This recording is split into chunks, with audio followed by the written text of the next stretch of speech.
Only Sketches About presents Only Sketches About the Heart.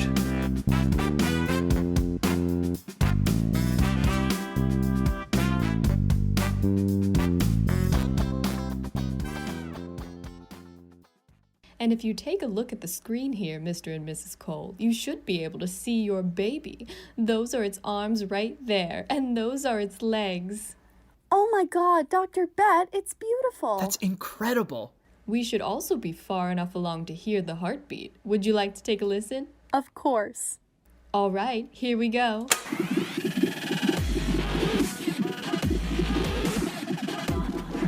Oh my God, turn that off! What is that? Is our baby okay? I'm not sure. It looks like your baby might be sick. Oh, Jesus Christ. Oh, sorry. I meant sick like dope.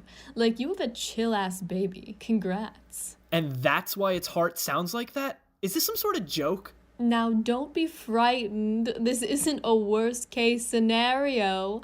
Just last week, a baby came in whose heartbeat sounded like hot shell raised tonight. I haven't checked back in, but there's no way that baby turns out all right. You quack! There's something seriously wrong with our child and you need to do something. Come on, Barb, we're getting out of here. Shut up, nerd. Put that shit back on, Doc.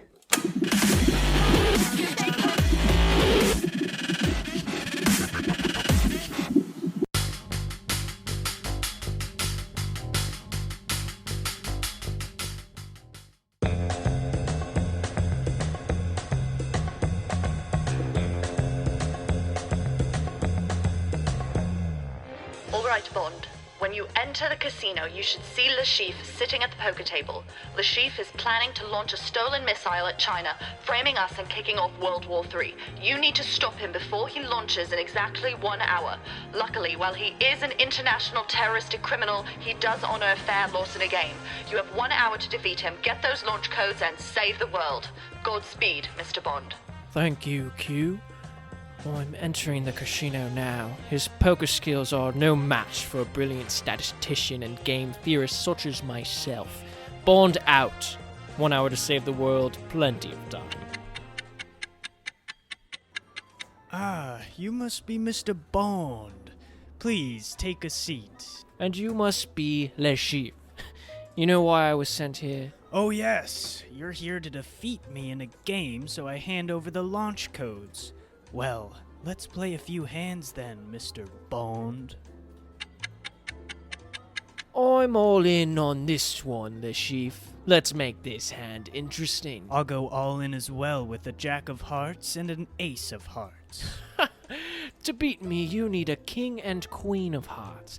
The odds of the next two cards both being the King and Queen of Hearts is 0.037%. Statistically, you've already lost. Dealer, flip those cards. Yes, sir. The next cards are the Queen of Hearts and the King of Hearts. Fuck. Congratulations to Le Chiffre. Mr. Bond, all 500 million of yours is lost. Well, Mr. Bond, I must be going. Le Chiffre, wait. You have to give me another chance. Please, I'll play anything. Well, Mr. Bond, lucky for you, I've never turned down an opponent's challenge. Come with me, I have a private room in the back filled with games. Bond, come in. I think Le Chiffre's men are invading us here at the MI6 building. Bond, you need to hurry up and get us those codes. Well, Mr. Bond, I believe that's checkmate. What? No, what if I do this? No, you would be putting your king in check. Okay, well, I'm pretty sure the castling rule isn't even real anyway. I think you made that up. 6, 7, and 8, free parking. So I'll take the money from the center. That's just a house rule, Mr. Bond. That's not actually how to play. Damn it. Bond, come in! They're taking over our headquarters! We're under breach! We need those codes! Off the backboard. I believe that's horse.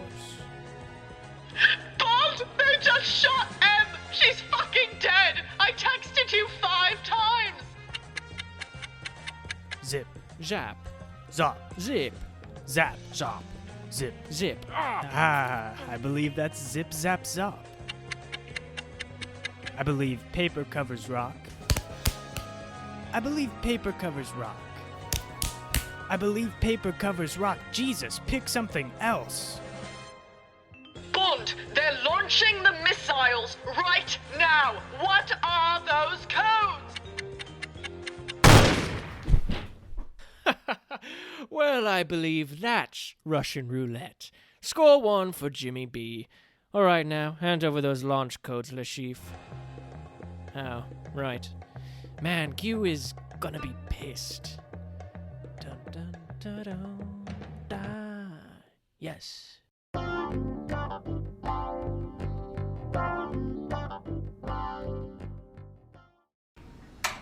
Hey, Molly, I'm home. Thank God. I've been waiting for you all afternoon. I have to show you something. It's really bad. Oh, God, is the dog eating its own shit again? Oh, yes, but no, it's not that. You know how I've been trying to figure out how to get over Justin? Yeah, that asshole broke your freaking heart. Okay, well, I did something dumb. Oh, no. What did you do? Hey, what's with the baseball hat? Molly, please do not tell me you got bangs. Oh, no, it's even worse. I can't even say it. Oh. I got pussy bangs. What is that, like micro bangs or something? Just take your hat off and show me. I'm sure it's fine. No, Becca. Picture bangs, but down there. Jesus Christ! You got pussy bangs. Why? It seemed like a good idea at the time. A fresh start. The new Molly with a stylish new clam. It looks like Zooey Deschanel, but different. Oh, here, let me take off the little glasses. Maybe that'll help. Ugh, no, it's worse now. Put the glasses back on it. And why is it sticking up at that angle? Who did this to you? I got it done at Claire's. They're the only place that will do it without a friend's signature. Well, if you would have just asked me first, I would have never signed off on this. My heart is broken, Becca. Broken. What else was I supposed to do? Now look at me. My vagina looks like it's about to give someone a stick and poke. Okay, calm down. We can fix this. There's no fixing this. You know I can't pull off curly bangs. I'm not a folklore era Taylor Swift, for God's sake. Well, could you just try straightening them every day? Maybe then it would look better. I'd look like a Johnny Depp as Willy Wonka fleshlight? Great idea. Well, you could just shave it all off and start from scratch, you know. I don't want to have a baby's vagina. That is sick and perverted. Hey, well, why didn't you just get regular bangs like everyone else? Because I'm gonna show Justin what he's missing. A one-of-a-kind, quirky girl who wears glasses and reads things and quotes a band and shops resale for vintage H&M. I'm not like other girls with breakup bangs. I have pussy bangs. It's just, my pussy is the wrong shape for pussy bangs. It's just wrong. Hey, wait, let me just try one thing. Look at that. If you part it down the middle, it doesn't look half bad. You're right. I actually kind of like it. It's like a little curtain for my clown hole. See, I told you we could fix it. Hey, how is Justin even gonna know you got them? Oh, I posted a pic on Insta.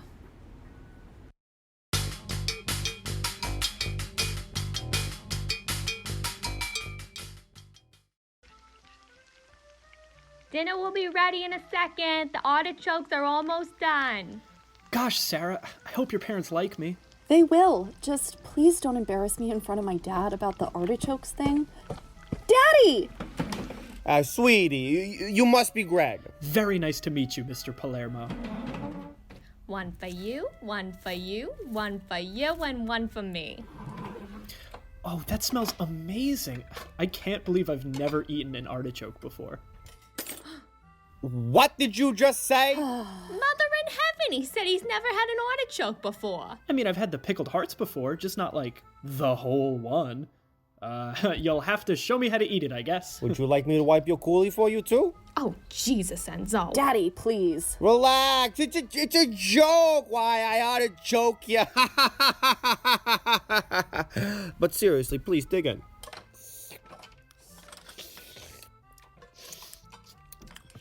Greg, just do what we're all doing. Trying, but I keep getting these green strings in my teeth. Something the matter with your artichoke, Greg? No, Mrs. Palermo, it's delicious. How can you tell? You hardly touched it. Just a little slow on the uptake, I guess. Sarah, did you tell your Madigan boy toy over here how important artichokes are to this family? Daddy, I tried! Did you tell him how your great-great-great-great-great-great-great-great-great-granduncle Valentino Palermo toiled away breeding flowers in the Sicilian countryside for generations, and the Palermo family perfected a sustainable, succulent, edible vegetable available only to princes, emperors, and kings? And now you bring this Mamaluca to my house who doesn't even know how to get to the heart of a carciofo? That's Italian for artichoke. Wait, are you saying your family invented the artichoke? Your poor mother That's me. works day and night stuffing these artichokes, the symbol of our family unit, and this gobbledygook can't even pull the meat off with his teeth. Ingrata, the both of you. Just because I don't know how to eat an artichoke doesn't mean I don't love your daughter. That means nothing to me! Mr. Palermo, please. I go to church every Sunday. I grow my own tomatoes. I've got an above-ground pool. I'm the same kind of Long Island oobots as the rest of you guys. No, you're not. You wouldn't know an artichoke if it hit you in the face. Ow. Enzo, stop throwing my artichokes. Dad, stop! Daddy, stop! Sir, Mr. Palermo, really, Get out of my house. You stay away from my daughter. Sarah, I'll call you. Well, I thought he was a lovely young man. Yeah. But not as good as Johnny. Daddy, Johnny Bucatini cheated on me with my best friend and stole money from my purse. Yeah, but he knew how to eat an artichoke. Ah!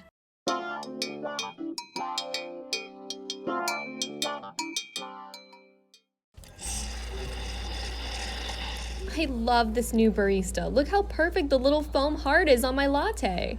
Whoa, that's awesome. Latte for Camantha? Oh, thank you. Did he put a little heart on yours also? Let's see. Oh, it's, What is that? I don't know. It looks like he wrote little words out on the foam. Can you make it out?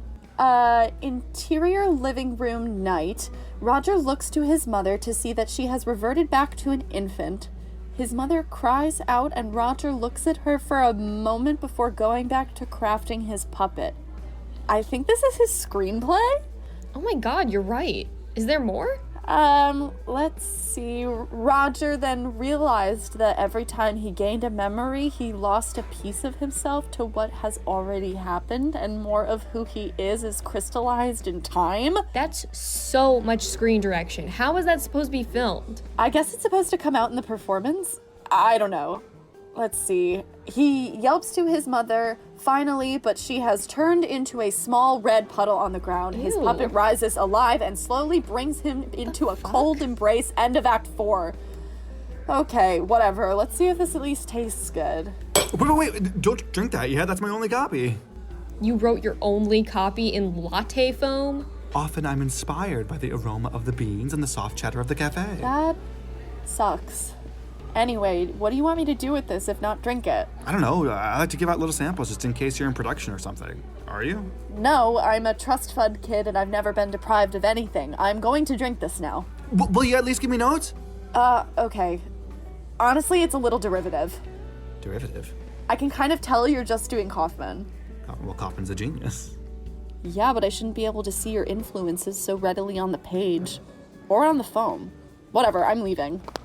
Yeah, and by the way, buddy, I actually am a producer looking for young talent, but you didn't give me a milky screenplay, did you? And I'll bet it was because I'm a woman. But I gave it to your friend, and she's also a woman. Yeah, but I'm much smaller and less imposing than my competent friend. I guess that did have something to do with it. Yeah, examine your biases, you fuck. And hey, one more thing. Yeah? Don't give up on your dreams. Thanks.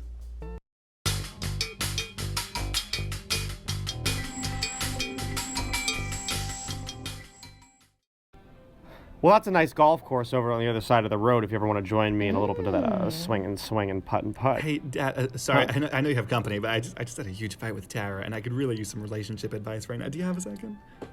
Michael, if you're having relationships problems, you shouldn't be asking me. You should be asking my friend, Mr. McCardiac here. He's wise in matters of the heart. Dad, it's kind of personal. I'd really rather we just have a father-son chat. Nonsense. Whatever you need to ask me, you can ask Mr. McCardiac. Go on. Okay. Hey, Mr. McCardiac. Hello, boyo. Tell me your troubles and I'll try to help ya. Okay, well, my fiance, Tara, she's been really stressed out at work, and she thinks I'm not being supportive enough, and she said that this is indicative of rough patches in our marriage, and... Stop it right there, boy, and calm down. I know exactly what you need to do. Really? What? Head over to Mickey D's and get your little lady a 12-piece McNugget. Make sure you get a lot of ketchup and mustard on there. Works every time, problem solved. I don't understand how that would help. Are you saying that she's hungry? I don't think I'm that's... saying it's a nice thing to do, boy. That's a very nice thing to do. Thank you, Mr. McCardiac. Michael, please thank Mr. McCardiac. But Dad, it's not helpful. Michael. Thank you, Mr. McCardiac. Very good.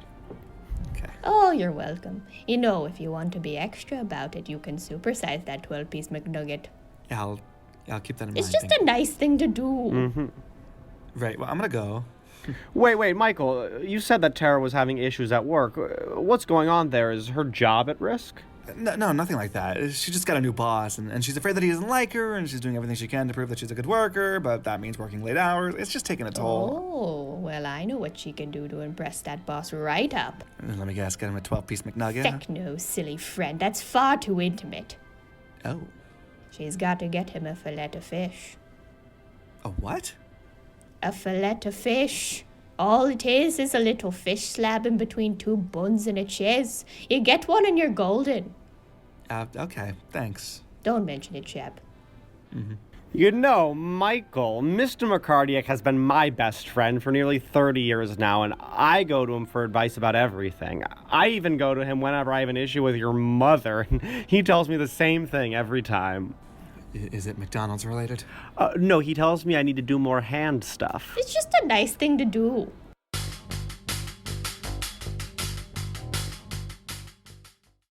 And so, before you all can become full-fledged cardiologists, you must first interact with some real patients and see how they're doing post-op. Let's take Mark here. Say hi, Mark. I hope we're not disturbing you. Hey, everybody. Honestly, no, I'm happy to have visitors. Of course. Everyone, Mark here had a failure of his aortic valve, so he underwent surgery and we replaced his faulty valve with real tissue that was actually harvested from a pig. This is a very common practice, of course, because a pig's anatomy very closely mirrors our own. So, Mark, now that you're 2 days out of surgery, how do you feel? Well, pretty good, I guess. I have a little loss of appetite, but it seems like the old thing's ticking away well enough for me, and that's what's important after all. Yeah? You like being a little piggy boy with a piggy pig heart? What? Why don't you squeal for us? Excuse me? If you like being a dirty little pig boy so much, then why don't you give us a squeal? This is insane. I'm not going to do that. Now, class, oftentimes patients will be resistant to your suggestions and will need more doctors to enforce diagnoses. So let's see maybe if we all chime in, we can get Mark to squeal like the greasy little pig boy he is. Come on, Mark, squeal. Squeal for us. Come on, you little piggy, squeal. Squeal. Come on, squeal. Squeal for us. I want to go home. Yeah? You want to go back to your pig wife and play around with your little piglets? Eat slop from your little trough? Huh? No. Some nice scraps in a trough you can slurp up? Well, not until you squeal, piggy pig. Let's hear it. Oinky. Oinky, oink. Oinky. Oinky. Is that what you wanted? Is that what you wanted, doctor? It was really pathetic, Mark. What? Are you serious? I can't believe you just did that.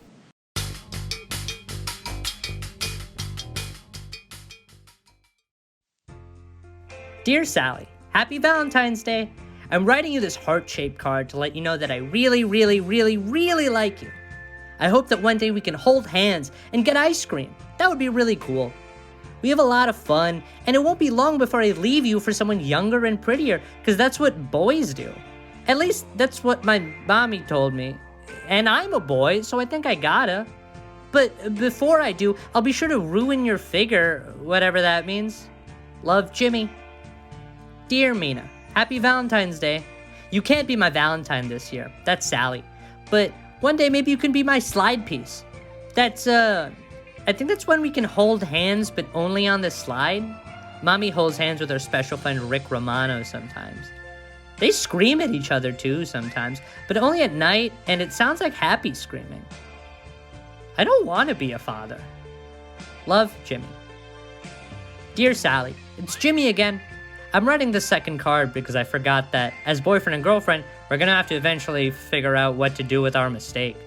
Mommy and Daddy said that was the reason for their marriage. So, we're gonna have to make a mistake too if we want to get married. There was that time that we both colored outside the lines in art class. That was a mistake. Think it made the picture look prettier, though. My parents are really unhappy. Love, Jimmy.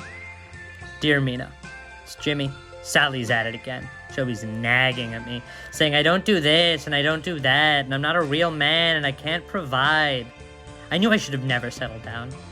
Gave that woman the best years of my life, and I'm only 8. It's all downhill from here. You know what? Let's you and me run away together, baby.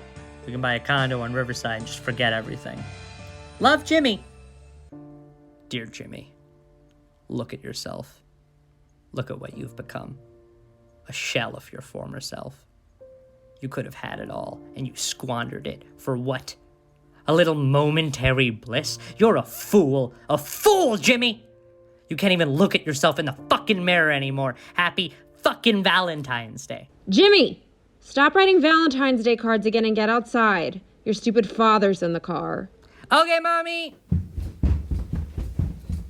Hey, Dad, could you mail these Valentine's Day cards for me? Valentine's Day. You're so young. So young. It's okay, Daddy cries sometimes. It's okay.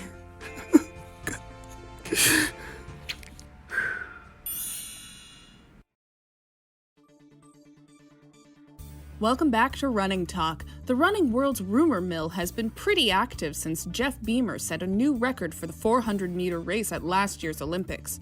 The relative newcomer has faced some controversy, with some in the sport alluding to his use of performance-enhancing drugs. We take you now to his live press conference. Hello, everyone, and thank you for coming. I guess I'll get right to it.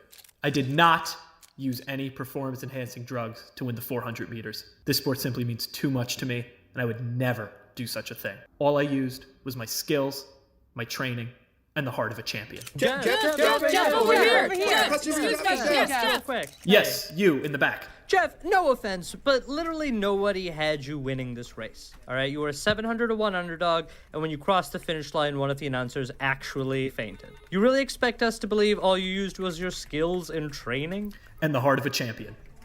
No, Jeff, I mean nothing illegal. There's nothing illegal about little Mikey's heart.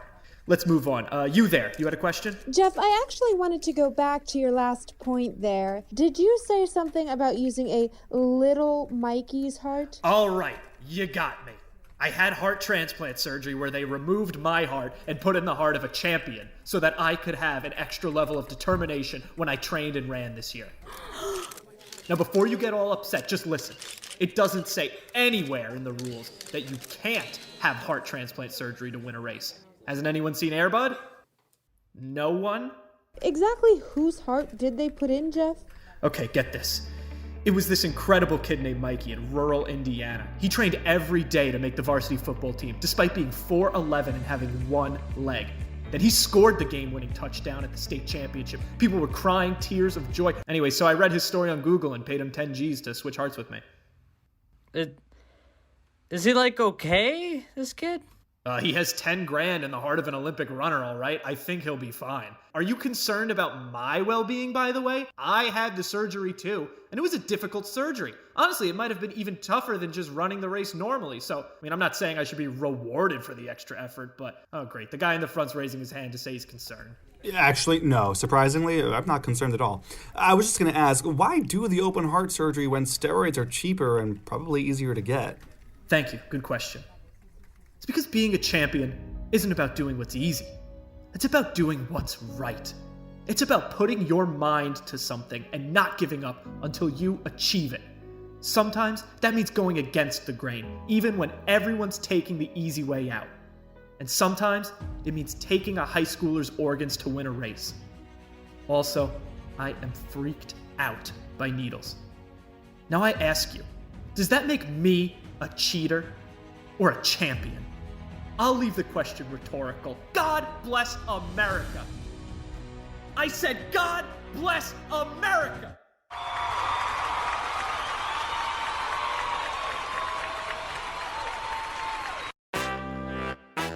Only Sketches About was written and performed by James Azzaretti, Gamal ElSawah, Chris Fitzgerald, Cassidy Graham, Lauren Hardman, Ibhan Kulkarni, Annette Storckman, and Gabrielle Williott, with a special appearance by Justin Kosisky and Andy Vega from Just And Comedy. Music by Nicholas R. Nelson. If you like what you heard, please leave us a review. That would be nice. I've been your announcer, Mark Stauffenberg, and this has been an OSA Comedy production.